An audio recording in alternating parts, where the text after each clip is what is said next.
Can you tell us about shopping around one of your first feature films that you and your collaborators wrote? I think it's called, is it Waiting for Tomorrow? Yes, yeah. Yeah, Waiting for Tomorrow is, we wrote this script, and we worked on it for, I think it took about a year to write the full script and get it really polished to where we wanted it. And we worked on that. We shopped that thing around for about 3 years. And it was about 3 years of people going, this script is great, but nothing on the back end. It was a lot of, we did a lot of, we did some screenwriting competitions and it was very successful there. And we thought, well, maybe that's enough to sort of get more people to, and we would talk to, we have friends who are producers who run companies and have more money than we do. And they would read it and they would go, oh, this is great. Like, we would love to do something like this. So a lot of it was just getting the script out to a lot of people that we knew, liked this type of content. So it was about a 3-year process of getting it out. And it wasn't until like the last year that we started to get a lot of traction. And, we were getting, a lot of phone calls and emails about it. And we were getting, responses from sort of bigger names and people that had read it and, oh, this is really, we really, really love it. They're actors might be busy at the time or, scheduling is difficult, especially in the film industry. But so, yeah, it was we started to get all of this sort of traction with it. And that led us to getting more people involved and more people saying, okay, well, we can give you X amount of dollars and we can give you X amount of dollars. And then the thing with filmmaking is that nothing, until you're on set shooting, and even when you're on set shooting, there's no guarantee that the movie's going to get made. And I think if you have the mentality of, well, I'm going to go out and this thing's going to get made and it's going to get done, it's going to get finished, you can kind of shoot yourself in the foot that way. I think if you just continue to work at it and continue to refine it and meet people and get the right people involved, it's not until you're there shooting that you can really go, okay, now we can actually make this movie. Because I've been in situations where movies just fall apart completely and the whole thing's already been shot, So it's not until the movie's done that you actually can go, okay, the movie's made. And it's a miracle to me that any movies get made in general, because the amount of red tape and, the amount of people that you have to get tons and tons of people just on the same page. You're basically taking 100 people into a room and you're saying, all right, we all have to agree on the same thing. And not only that, we all have to agree on the same thing when it comes to art. And that's like really, really hard to do. So yeah, I think it's definitely a tough experience, but you have to just keep at it and you have to keep getting it into the right hands and getting it to the right people and knowing that, it can all come crashing down, and that if it does, that's okay. That's part of the process there. So I have tons of films that, never got finished due to you run out of money or people that were in it are gone and they aren't available anymore, or, we had a computer that just completely crashed on us and we lose everything. So there's a lot of things, pushing against you when you're trying to make a movie. Do you think it was ironic that it was called Waiting for Tomorrow? We made that joke a lot. Yeah, we found ourselves constantly waiting for tomorrow. It was it was us just kind of waiting for people to call, and we would get the phone call and we'd be like, oh, this is great. Like I just had this great conversation and it's leading somewhere, and then that conversation goes nowhere. And then you have this other great conversation with somebody else and it's great and things are moving forward, and then that goes nowhere. But then sometimes you move an inch forward every time. And so yeah, it became very ironic as we started getting into the process of getting it made. Did you feel better for having gone through this process, or did you have negative feelings, maybe depression as a result? Yeah, I think, as bad as this sounds, depression is inevitable in this industry, and it is not something I think you can escape. And what I think is amazing about it is that if you can sit there and, go through a depressive spout, I'm not good enough, I'm not talented enough, I'm not strong enough to do this. Depression is a fickle thing because it makes you feel like it's never going to end. And I think it's really important if you sit there and you talk to yourself and you go, well, you know what? I know this feeling. And you recognize that feeling and you say, I know this feeling and I know that this feeling is temporary. And I know that no matter what, I love what I'm doing. And you kind of have to check in with yourself. You kind of have to look around. I mean, even on like the worst days on set where you're just, nothing is going right, you have to look around yourself and ask yourself, is there anything else you'd rather be doing right now? And if the answer is no, then you're where you're supposed to be, you know.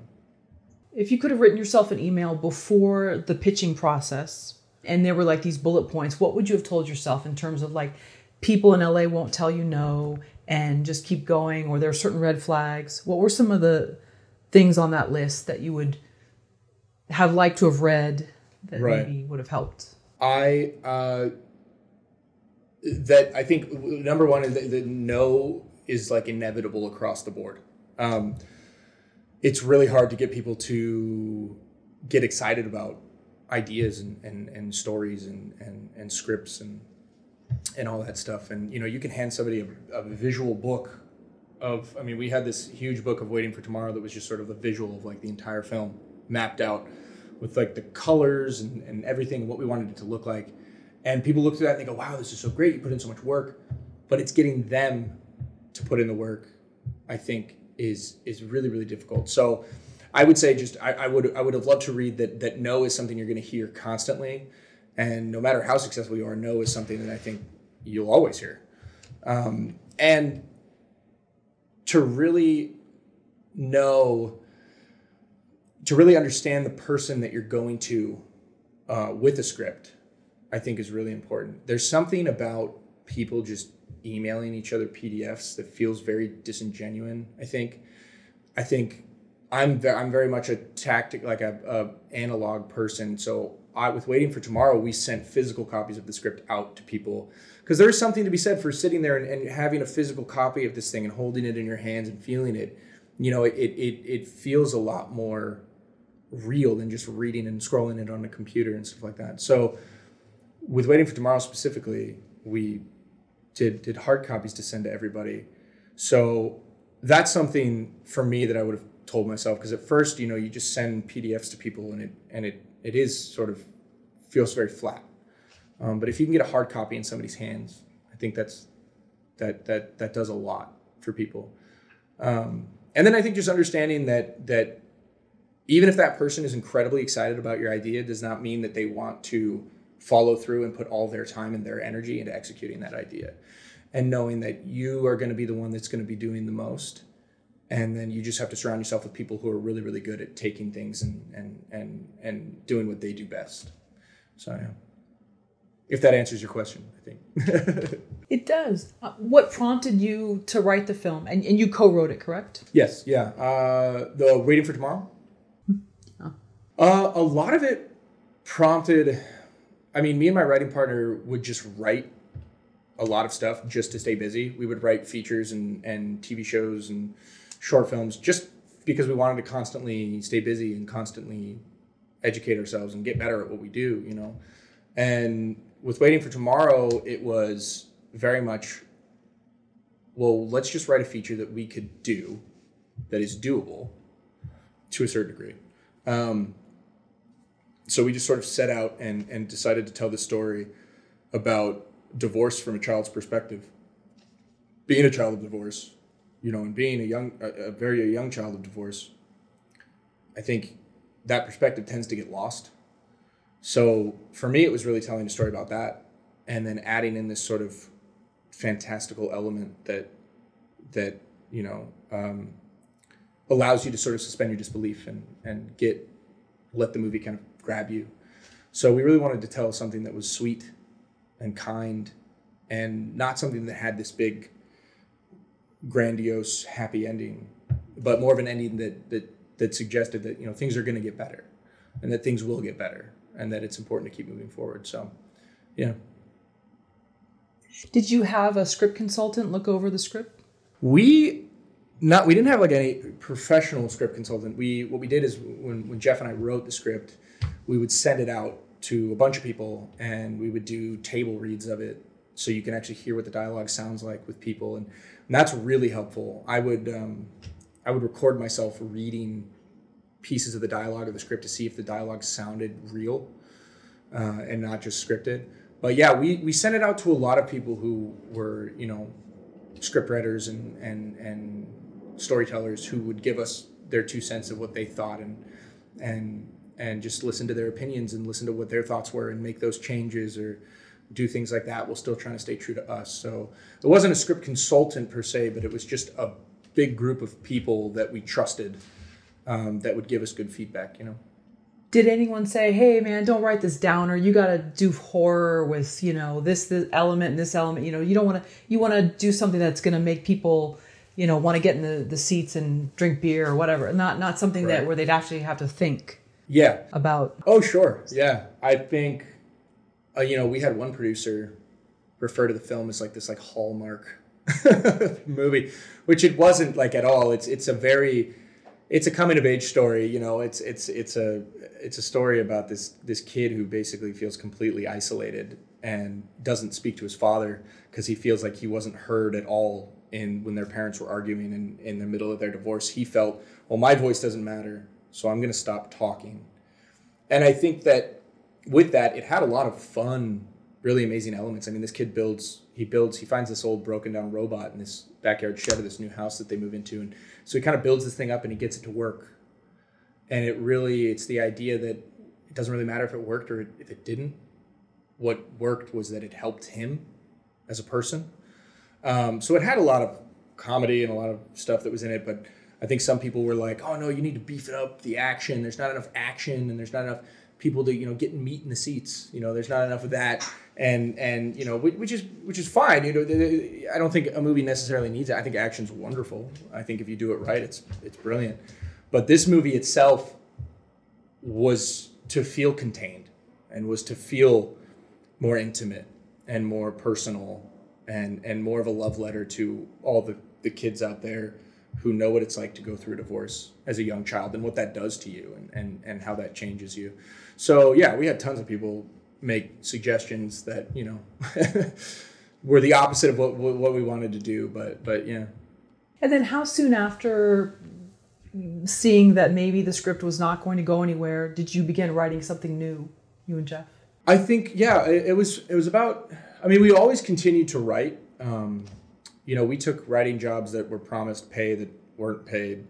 And, you know, we continued to just we always wanted to make sure that we had one script sort of out there in circulation and we would continue to write new projects. There's always the thing that everybody asks you, which is, you know, oh, this script is great, but what else do you have?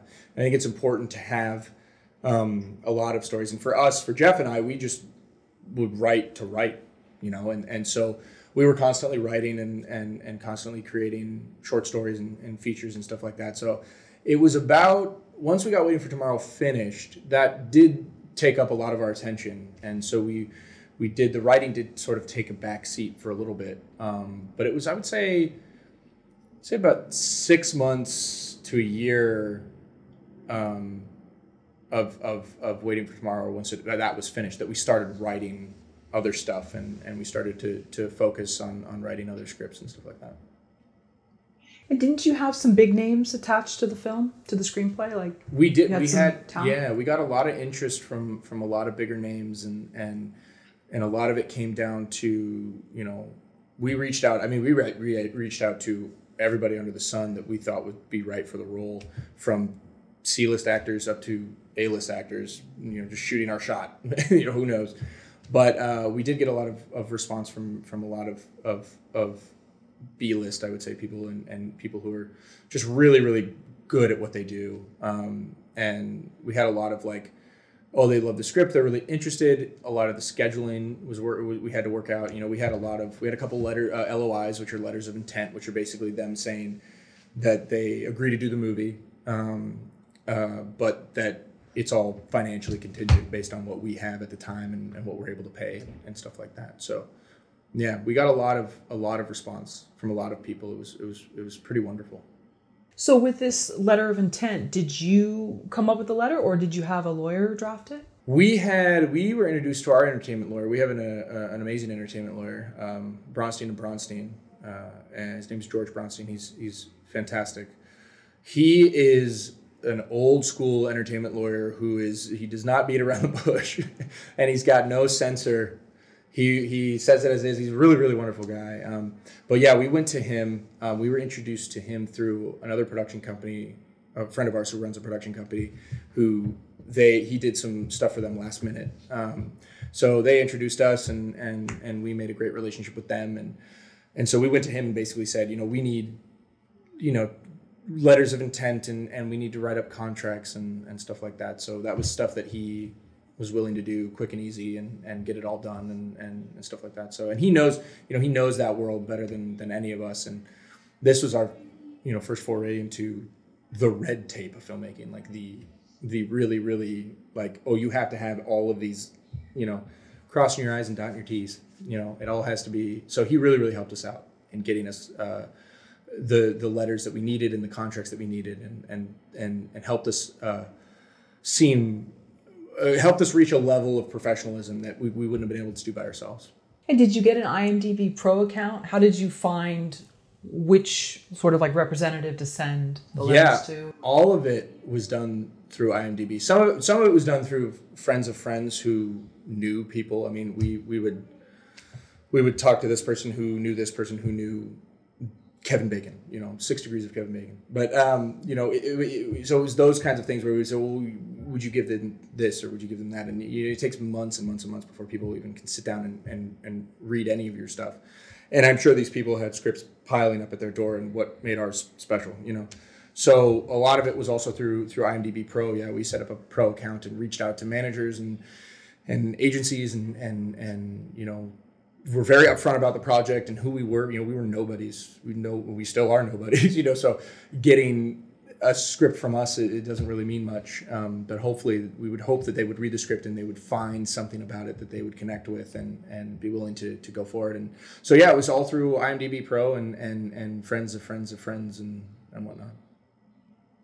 What advice can you give someone on reaching out to talent? Let's suppose there's a script and they're like, this is my dream actor for it. What advice is less more? When you begin the email or the letter, is it better to keep it brief? Sure. Yeah, I think I don't know. I don't think there's a rule as far as obviously, when we reached out to agencies and managers, we would give them sort of a booklet. We made sort of a package booklet of the script that was consistent with the script, sort of a visual guide, concept artwork. We kind of put the whole thing together in a little package that they could then look at very easily rather than having to do a bunch of emails back and forth. And, at the end of the day, they're looking out for themselves and they're looking out for their client. So if they look at something and they think that there is no monetary value behind it, a lot of the times they're not going to follow through, or a lot of the times they'll say they read something and they didn't, But yeah, I would say just be as honest and forthcoming about who you are and what you do and what you love and why you think their client is the best person for the role. For us, it was really about, why we thought that person could pull this role off and why we would love to see that actor take on a role like this, just for our own personal interest, So yeah, I don't think there's a length to it. I think just be genuine and tell them what you want and what you have and just let the package that you build sort of speak for itself. Has anyone ever told you, oh, don't say that, that's being too honest, that's being too real, they'll think you're too new, and you said, you know what, I just want to stay... Yeah, sure, yeah. Stay genuine, yeah, there's times where, people... there's a lot of times when we were reaching out to sort of bigger actors that we would constantly have people like proofread an email and be, is this good? Is this okay?